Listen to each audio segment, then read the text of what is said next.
디모데전서 4장 1절에서 16절까지 말씀을 살펴보도록 하겠습니다. 1장에서 3장이 목회 직무의 본질 및 내용들을 언급한다면 4장에서 6장은 목회 직무를 수행하는 목회자의 자세에 대해 교훈합니다. 본문에서 바울은 배교자들의 거짓 교훈에 대해 경계하면서 참 교사로서 목회자가 바른 진리의 말씀으로 성도를 양육하며 경건에 이르기를 힘쓰고 신앙과 행실의 모든 면에서 성도들의 본이 되어야 함을 권면합니다. 1절에서 5절은 거짓 가르침을 추종하는 자들의 특징입니다. 바울은 교회를 살아계신 하나님의 교회요 진리의 기둥과 터라고 선포했습니다. 그럼에도 불구하고 교회 내부에는 배교의 위험이 도사리고 있음을 지적합니다. 1절은 그러나로 시작하며 거짓 가르침에 따르는 자들의 위험한 징후들을 언급합니다.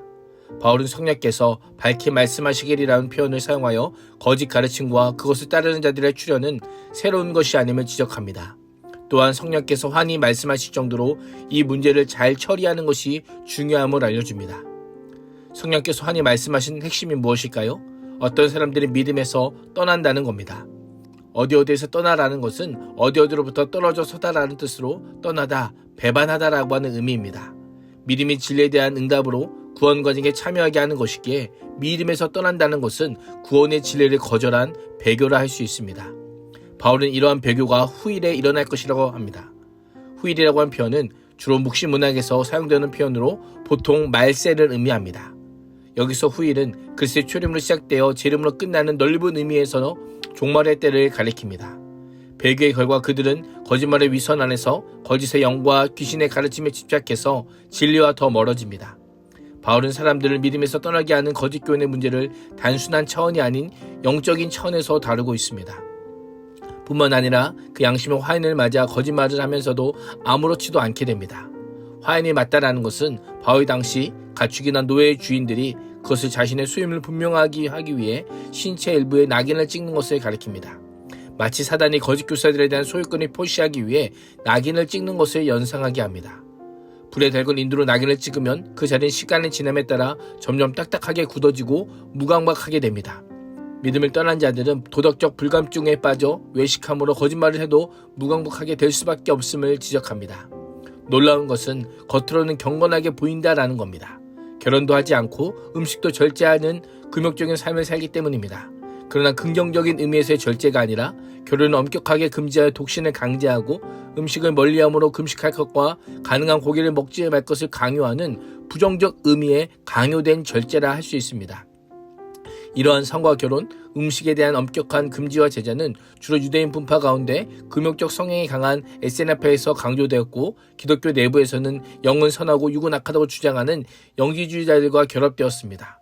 성욕과 식욕의 엄격한 통제를 통해 육신의 쾌락을 금욕함으로 영혼의 성결을 유지할 수 있다고 믿었던 겁니다. 그러나 그들은 하나님께서 지으신 모든 것이 선하며 감사하는 마음으로 받으면 버릴 것이 하나도 없음을 알지 못했습니다. 선의 절대기준이신 하나님께서 모든 것을 사람이 먹을 수 있게 창조하셨고 하나는 보시기에 좋았다라고 하셨기에 음식 자체가 선함을 알지 못했던 것입니다. 나아가 예수 그리스도를 통해 하나님 나라 안으로 들어와 새 언약 관계에 있는 자들에게는 옛 언약과 달리 음식 자체가 거룩과 부정의 기준이 아니라는 것도 알지 못했습니다. 오직 말씀과 기도로 하나님과의 관계 안에 거룩하게 거하게 되는 것이 중요함을 몰랐던 것입니다. 하나님의 창조 기술을 거스르는 삶에는 참된 기쁨과 평화가 없습니다.